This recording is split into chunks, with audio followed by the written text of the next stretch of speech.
Hello, Radhe Radhe, नमस्कार, प्रणाम। कैसे हैं आप सब? आप सभी भक्तों का मेरे चैनल में बहुत बहुत स्वागत है।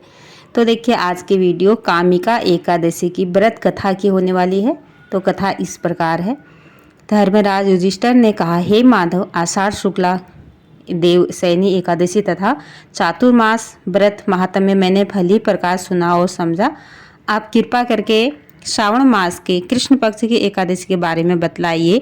श्री कृष्ण भगवान कहने लगे, हे युधिष्ठिर, इस एकादशी की कथा को एक समय ब्रह्मा जी ने नारद जी से कहा था, वही मैं तुमसे कहता हूँ। नारद जी ने ब्रह्मा जी से पूछा कि हे पितामह, श्रावण मास के कृष्ण पक्ष की एकादशी का क्या नाम है, क्या विधि है और उसका महात्म्य क्या है, यह जानने की मेरी बड़ी इच्छा है। कृपा पूर्वक कुछ बतलाइए। भगवान श्री कृष्ण ने कहा, हे राजन, ब्रह्मा जी ने नारद जी को जो कुछ बताया वह मैं तुमको कहता हूँ। ब्रह्मा जी ने कहा था, हे महर्षि नारद, लोक कल्याण की भावना से तुमने बहुत ही अच्छा प्रश्न किया है।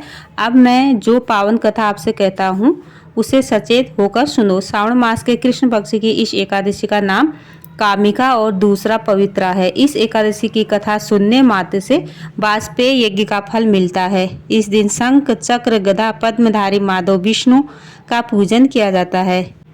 इनके श्रीधर, हरि, विष्णु, माधव, मधुसूदन आदि नामों से जाना जाता है। उनकी पूजा का फल सुनो। गंगा, काशी, नैमिषारण्य, पुष्कर और सूर्य व चंद्र ग्रहण पर कुरुक्षेत्र में स्नान करने से, समुद्र और वन सहित पृथ्वी का दान देने से, सिंह राशि के बृहस्पति में गोदावरी और गंडकी नदी में स्नान करने से जो भी फल प्राप्त होता है वह विष्णु भगवान के पूजन से मिल जाता है। जो मनुष्य श्रावण में भगवान का पूजन करते हैं वे देवताओं, गंधर्वों और सूर्य आदि सभी की पूजा कर लेते हैं। हे नारद, भीषण पापों के कीचड़ में फंसे हुए और संसार रूपी समुद्र में डूबे हुए मनुष्यों के लिए कामिका एकादशी का व्रत ही उद्धार करने वाला है।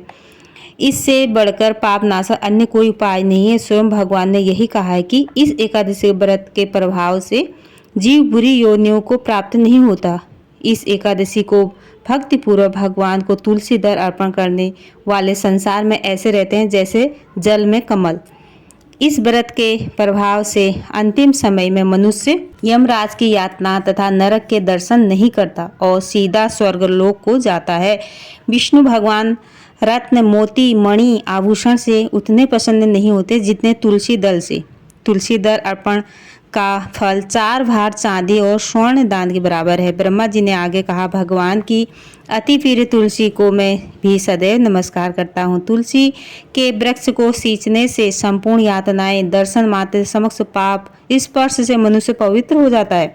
जो मनुष्य भगवान के चरणों में तुलसी अर्पित करता है वो मुक्त हो जाता है। कामिका एकादशी की रात्रि को दीपदान तथा जागरण के महात्म्य का वर्णन चित्रगुप्त भी नहीं कर सकते। जो मनुष्य इस एकादशी की रात्रि को भगवान के मंदिर में दीपदान करते हैं उनके पिता स्वर्गलोक में सुधा पान करते हैं। जो गौशाला में घी या तिल के तेल का दीपक जलाते हैं वे 100 करोड़ दीपक युक्त होकर सूर्यलोक को जाते हैं। अंत में ब्रह्मा जी ने कहा, ब्रह्म हत्या तथा भ्रूण हत्या आदि पापों को नष्ट करने वाली इस कामिका एकादशी का व्रत मनुष्य को यत्न पूर्वक अवश्य करना चाहिए। व्रत करने पर जो सभी मनोकामनाओं की पूर्ति होती ही है। इस कामिका एकादशी के महात्म्य को श्रद्धापूर्वक पढ़ने या सुनने वाले के भी समस्त पाप नष्ट होकर उसे विष्णु लोक की प्राप्ति होती है। तो राधे राधे दोस्तों, यही थी छोटी सी वीडियो पसंद आती है तो लाइक करना, शेयर करना, कमेंट करना और मेरे चैनल को सब्सक्राइब करना। मुझे सपोर्ट ज़रूर से करना। एकादशी की कथा जरूर से सुनना। कामिका एकादशी की ये सभी कामनाओं को पूर्ण करने वाली है।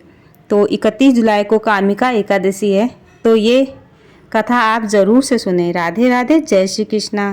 Thank you.